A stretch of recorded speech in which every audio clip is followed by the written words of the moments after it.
चमोली के गांव माणा में हिमस्खलन के बाद रेस्क्यू अभियान जारी है। अब तक 54 में से 53 श्रमिकों को बाहर निकाला जा चुका है। हादसे में 7 श्रमिकों की मौत हुई है, एक अभी भी लापता है। एसडीआरएफ खोज और बचाव अभियान चला रही है। बता दें कि थर्मल इमेज कैमरों की सहायता ली जा रही है। जोशीमठ आर्मी अस्पताल में घायलों का इलाज जारी है। तो उत्तराखंड में हुई इस दुर्घटना को लेकर लगातार सीएम धामी भी पल पल की अपडेट ले रहे हैं। लगातार रेस्क्यू ऑपरेशन जारी है। एसडीआरएफ की ओर से रेस्क्यू अभियान चलाया जा रहा है। अभी भी एक श्रमिक लापता है जिसकी तलाश की जा रही है। तो वहीं 54 में से 53 श्रमिकों को बाहर निकाल लिया गया है। जो घायल हैं उनका अस्पताल में इलाज जारी है। चमोली के गांव माणा में हिमस्खलन हुआ था और हिमस्खलन के बाद अब रेस्क्यू अभियान लगातार जारी है। अब तक 54 में से 53 श्रमिकों को बाहर निकाला जा चुका है, एक अभी भी लापता है जिसकी तलाश जारी है। हादसे में 7 श्रमिकों की मौत हुई है। तो एसडीआरएफ खोज और बचाव अभियान चला रही है और पल पल की जो अपडेट है वो सीएम धामी भी इस ऑपरेशन को लेकर ले रहे हैं। और साथ ही पीएम मोदी की ओर से भी इस घटना को लेकर सीएम धामी से फोन पर बातचीत की गई और जानकारी ली गई और साथ ही हर संभव मदद का आश्वासन भी पीएम मोदी की ओर से दिया गया। तो बता दें कि उत्तराखंड एवलांच में यूपी के भी 11 लोग फंसे हुए हैं। सबसे ज्यादा 4 लोग मथुरा के हैं।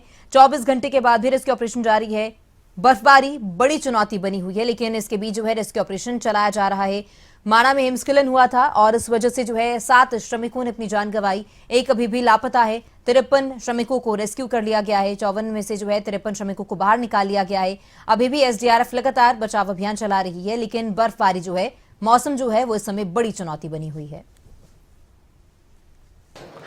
पता ही नहीं चला सर। कुछ हम कंटेनर में थे अपने यहाँ ना, अचानक से कुछ एवलांच टाइप का आया और हमारे जो जितने भी कंटेनर थे सबको उड़ा के लेके गया। बर्फबारी हो रही थी, थोड़ा तूफान टाइप का आ गया था ना, उसके साथ बर्फ भी आई और थोड़ा सा एवलांच टाइप के आया। ऊपर से थोड़ा हाइट है वहाँ पे और जैसे नीचे गिरा उसी के झटके से पूरे कंटेनर, हमारे 7-8 कंटेनर पूरे उड़ के चले गए थे। मुश्किल से 10-15 मिनट में वार पार हो गए, सारे कंटेनर टूट गए थे। फिर हम खुले बिखरे पड़े थे बर्फ में, जैसे जैसे होश आए वैसे वैसे हम उठने लगे। फिर हम आर्मी कैंप की तरफ बर्फ में जैसे तैसे भाग के गए। कुछ लोग आर्मी कैंप गए, कुछ लोग वहीं दबे हैं। अभी तक कुछ पता नहीं कैसे क्या। वो पैदल करके ही किसी तरह हम लोग 20-21 बंदा पैदल बीआरओ कैंप 4 किलोमीटर दूर है, वहाँ जाके बर्फ में ही 5 से 6 फीट बर्फ था, उसमें किसी तरह तैर के 4-5 घंटा बाद जाके बीआरओ कैंप पहुँचे।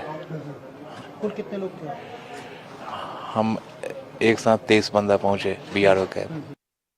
तो सर हम सो रखे थे, पता नहीं चला, अचानक से आया सर, कंटेनर पलट गई। उसके बाद सीधे हम बर्फ में पड़े मिले सर। जी सर, आर्मी ने बचाया हमें। उसके बाद हम भाग गए थे वहाँ से आर्मी गेस्ट हाउस में। तो वहाँ से फिर रात वहीं काटी सर हमने, था वहाँ भी बिस्तर बुस्तर जो भी था। तो फिर सवेरे आर्मी आई वहाँ पे, तो आर्मी लेके आई सर हमें जोशीमठ। मेरे साथ जो 14 बंदे थे सर, उनमें से एक की डेथ हुई। वो हिमाचल का रहने वाला था, महेंद्र। बाकी तो सर सारे सेफ थे।